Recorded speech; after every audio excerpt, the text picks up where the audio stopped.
Green worms എന്ന് പറഞ്ഞിട്ടുള്ള ഒരു സ്റ്റാർട്ടപ്പ്, അതും വേസ്റ്റ് മാനേജ്മെന്റിലൂടെ എങ്ങനെയാണ് ഈ ഒരു ഐഡിയയിലേക്ക് എത്തിയതായി തന്നെ?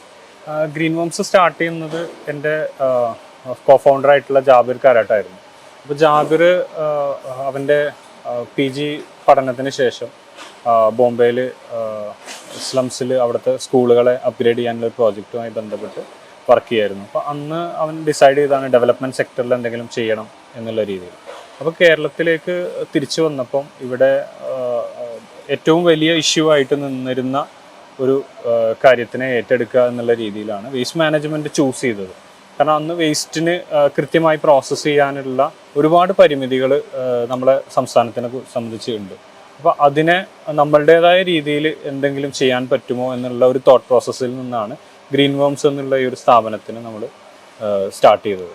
ഇതിനെ കുറിച്ച് എന്തെങ്കിലും പഠിച്ചു? അതായത് വേസ്റ്റ് മാനേജ്മെന്റ് എന്ന് പറയുന്നത് അത്ര എളുപ്പമുള്ള ഒരു പ്രോസസ്. അപ്പോൾ ഇതിനെ കുറിച്ച് എന്തെങ്കിലും സ്റ്റഡി ചെയ്തിട്ടാണ്? ആദ്യത്തില് വെല്ലൂർ ശ്രീനിവാസന്റെ കീഴിൽ ഒരു കുറച്ച് മാസങ്ങൾ അവിടെ പിന്നെ ഇന്റേൺഷിപ്പ് ചെയ്തിരുന്നു.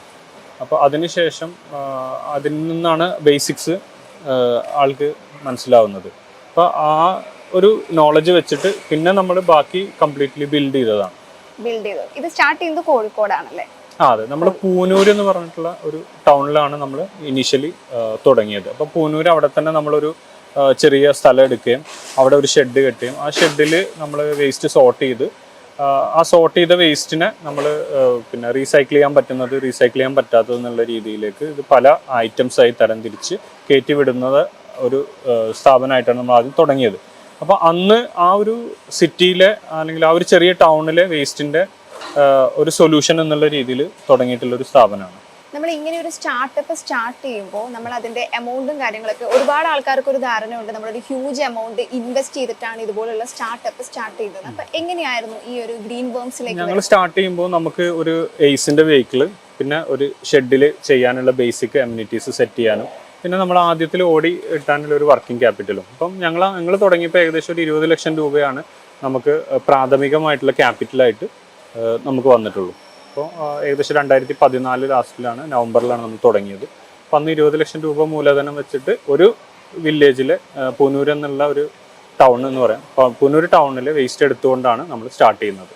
എങ്ങനെയാണ് ഈ പ്ലാസ്റ്റിക്കിന്റെ കളക്ഷനും കാര്യങ്ങളൊക്കെ എങ്ങനെ ഇവിടെ കളക്ട് ചെയ്യുന്നതൊക്കെ എവിടുന്നാണ്? നമ്മൾ കേരളത്തിലെ ഏകദേശം 120ഓളം ലോക്കൽ ബോഡികളായിട്ട് നമ്മൾ എഗ്രിമെന്റ് ഉണ്ട്. അപ്പം നമ്മൾ ഗവൺമെന്റിന്റെ ഒരു സപ്പോർട്ടിങ് ഏജൻസി പോലെയാണ് വർക്ക് ചെയ്യുന്നത്. അപ്പം ഹരിത കർമ്മസേന കളക്ട് ചെയ്യുന്ന വീടുകളിൽ നിന്നും സ്ഥാപനങ്ങളിൽ നിന്നും കളക്ട് ചെയ്യുന്ന വേസ്റ്റിനെ അവരെ ഒരു പോയിന്റിൽ നമുക്ക് തരുന്നു. പിന്നെ അവിടെ നിന്ന് ഇത് ഞങ്ങളുടെ ഉത്തരവാദിത്തമാണ്. അപ്പോൾ നമ്മൾ ആ ഹരിത കർമ്മസേന കളക്ട് ചെയ്ത വേസ്റ്റിനെ നമ്മൾ നമ്മളുടെ ഫെസിലിറ്റികളിലേക്ക്, നമ്മളുടെ വാഹനങ്ങളിൽ നമ്മൾ എത്തിച്ചതിന് ശേഷം നമ്മൾ ഈ ഫെസിലിറ്റിയിലാണ് ഇതിൻ്റെ ഓപ്പറേഷൻസ് നടക്കുന്നത്. ഈ വേസ്റ്റ് ആണ് ഇവിടെ എത്തുന്നത്. നമുക്ക് എല്ലാ പഞ്ചായത്തുകളിലും വീടുകളിലെ വേസ്റ്റ് ഹരിത കർമ്മസേന എടുക്കുന്നു, അവരുടെ അടുത്തുനിന്ന് ആ വേസ്റ്റ് നമ്മൾ ഏറ്റെടുക്കുന്നു. അപ്പോൾ നമ്മളെ ഫെസിലിറ്റിയിൽ വരുന്നത് വേസ്റ്റാണ്.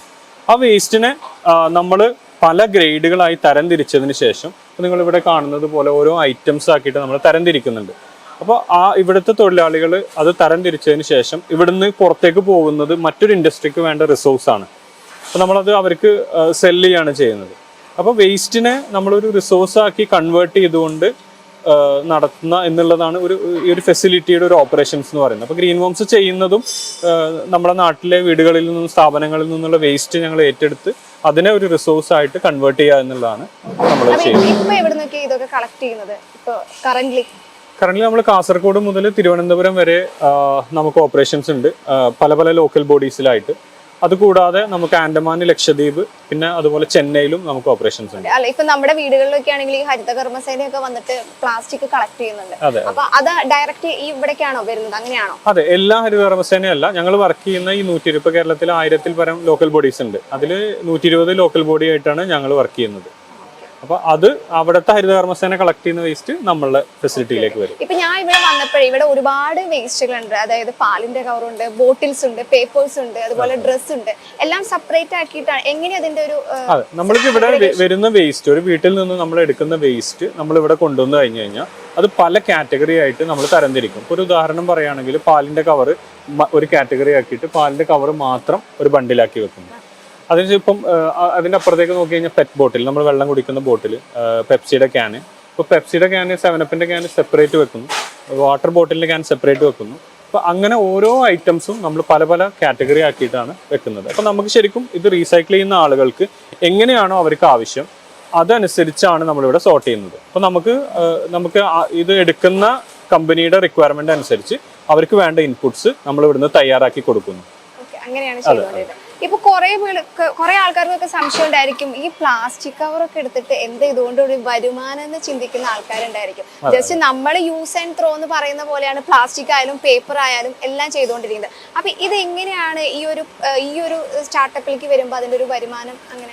ഞങ്ങൾ സ്റ്റാർട്ട് ചെയ്യുമ്പോൾ ശരിക്കും 2014-15 ഇയറിൽ നമുക്കൊരു 1.5 ലക്ഷം രൂപയായിരുന്നു നമ്മളുടെ ടേൺ ഓവർ. ഇപ്പോൾ കഴിഞ്ഞ ഫിനാൻഷ്യൽ ഇയറിൽ ഏകദേശം 45 കോടി രൂപയുടെ ടേൺ ഓവറിലേക്ക് നമുക്ക് എത്താൻ സാധിച്ചു. അപ്പോൾ ഇതിൻ്റെ വരുമാനം എന്ന് പറയുന്നത് നമ്മൾ പഞ്ചായത്തുകളിൽ നിന്നും തരുന്ന ഒരു യൂസർ ഫീ അതല്ലെങ്കിൽ ഒരു ടിപ്പിംഗ് ഫീ എന്നുള്ളൊരു എമൗണ്ട് നമ്മളുടെ റവന്യൂ ആണ്.